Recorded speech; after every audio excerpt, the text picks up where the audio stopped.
And the imagery that I want to share with you is one that will help you understand the larger concept of Surah Al-Asr. Imagine with me that you are drowning. And you are unconscious. Two things. You're drowning and you're unconscious. Do you have a lot of time? If you're drowning and you're unconscious, do you have a lot of time? No, you don't have a lot of time.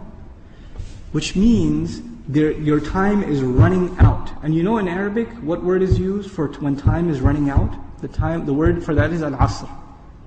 And asr literally means time that is running out. It's the last part of the day when the day is running out, is time of asr prayer.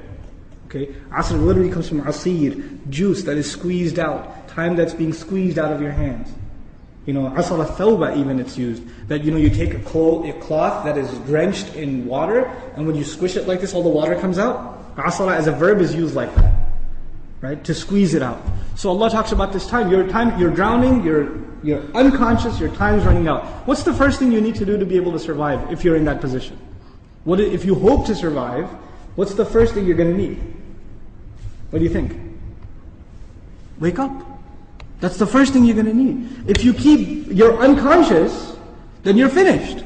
The very first condition has to be you have to wake up. And even if you were in the most wonderful dream, and in your dream you were enjoying the greatest success, you're driving a Ferrari down, they have these car commercials with the hills and the highways on the side, the water on the other side, right? You're in one of those cars, the top's been dropped off, and you're just cruising along the highway, enjoying life. That's your dream. But when you wake up, what do you realize?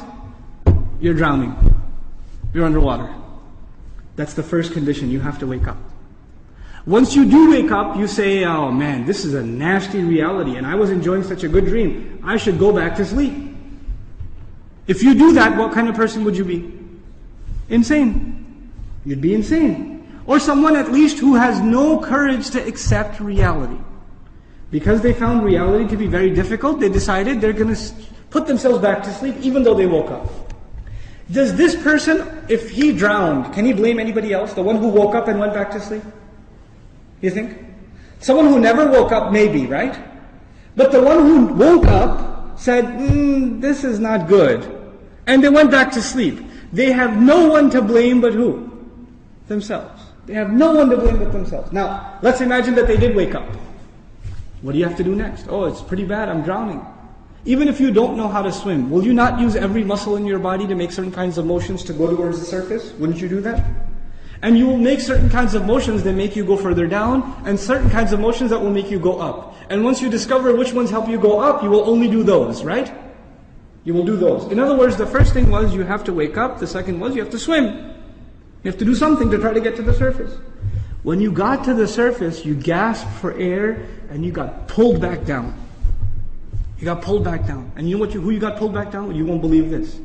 There's a chain around your foot, and your relative, your cousin, is sleeping, and he dragged you down. And now you're drowning because of your sleeping cousin. What do you have to do now? You got to wake him up. And you're not even waking him up because you want to save him. Who are you waking him up for? Maybe you want to save him, maybe. Maybe you don't even like your cousin, I don't know. Right? But what's the point? The point is you're trying to wake him up because if you don't wake him up, who's also going to drown? You yourself. So you wake him up, and he says, man, I was driving a Ferrari, you woke me up for no reason, I'm going back to sleep. Forget you. Can you just say, okay, well, I didn't like you anyway, suit yourself? Can't do that. If he goes to sleep again, what are you going to do? No, man, wake up, let's go, we can't give up. You can't not accept reality.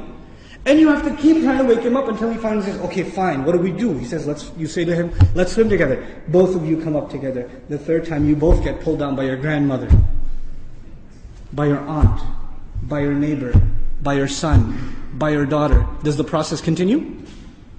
The process continue? There's a 4-part process to this people surviving. The first was they had to wake up themselves. Then they had to try to swim. Then they had to tell other people that they're tied to, this is the truth. Let's go. And even if they got tired and one of them said, man, I can't do this anymore. We've been doing this now over and over again. I don't know if I can do it anymore. And the other one says, no, We are all going to survive together. You have to do this. Come on, let's go, let's go, let's go. Keep going, keep going. You ever see those kinds of movies where they're trying to escape from some army and one of them gets tired and says, I can't run anymore. And what do the others do? Come on, let's go. We can do this, we can do it. And they get him to run anyway, even though he thinks he can't run anymore. They work with each other because their survival depends on each other. They work together desperately. What does Allah say at the end of this surah? First He says, إِنَّ الْإِنسَانَ لَفِي Wal asr, first of all, time's running out. Then He says, إِنَّ الْإِنسَانَ لَفِي خُسْرٍ. I'll translate it, human beings are drowned in loss. You see the parallel? Human beings are drowned in loss. What's the exception? إِلَّا الَّذِينَ Those who believed. Believed what? Allah didn't say, آمَنُوا بِاللَّهِ وَمَلَائِكَتِهِ وَكُتُبِهِ وَرُسُلِهِ وَالْيَوْمِ الْآخِرِ وَالْقَدْرِ خَيْرِهِ وَشَرِّهِ مِنَ اللَّهِ تَعَالَى وَالْبَعْثِ بَعْدَ. Nothing. He didn't mention anything. Even though all of those things are included. According to the siyaq of the surah, the context of the surah, what is the first thing these people have to believe? That they're in loss. That they're drowning. And if they do come to believe that, and they correct their iman, what's necessarily going to happen? They're going to swim and move upwards. How does Allah describe this action? وَعَمِلُوا الصَّالِحَاتِ. They do good things. They do things that help reconcile the situation. By the way, salih is an adjective here, salihat, jama' mu'annath salim, which literally means that which corrects something. Something was wrong and it corrects it. So they do actions that correct the situation. Literally like the guy trying to swim. But because they were tied to other people, what else did they have to do? وَتَوَاصَوْا بِالْحَقِّ. They had to tell the other the truth. And it's not even أخبروا عن it. They told them about the truth. No. You have to wake him up and let's go, we have to go. No matter, and over again. Tawasi even has takrar in it. It has repetition. Over and over again they said, this is the truth, this is the truth, this is the truth. You know why? Because the people you're trying to save, even if you wake them up temporarily for 20 minutes, 30 minutes during a khutbah, guess what happens when the khutbah is done? They go back to sleep. They start drowning again. So what do you have to do? You have to go and wake them up again. Then they get sleepy again. Then you got to wake them up again. This is tawasi bil haqq. And you might get tired of doing it. You might become impatient. So Allah also adds, وَتَوَاصَوْا بِالصَّبْرِ. You got to keep doing it. Sabr means consistency, constancy, perseverance, patience. You got to remain on point. You got to keep doing this.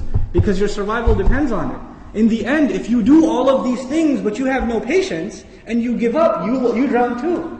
So even if you had iman, and you had good deeds, and you told people about the truth, but you didn't have sabr, you still drown. So how many conditions do you have to fulfill to survive? All four. All four conditions are required. They're critical and they're necessary. Which is why there's a wa in between them. You see the logical progression from iman to amil salihat, to tawasaw bil haqq, to tawasaw bil sabr, beautifully articulated in this surah.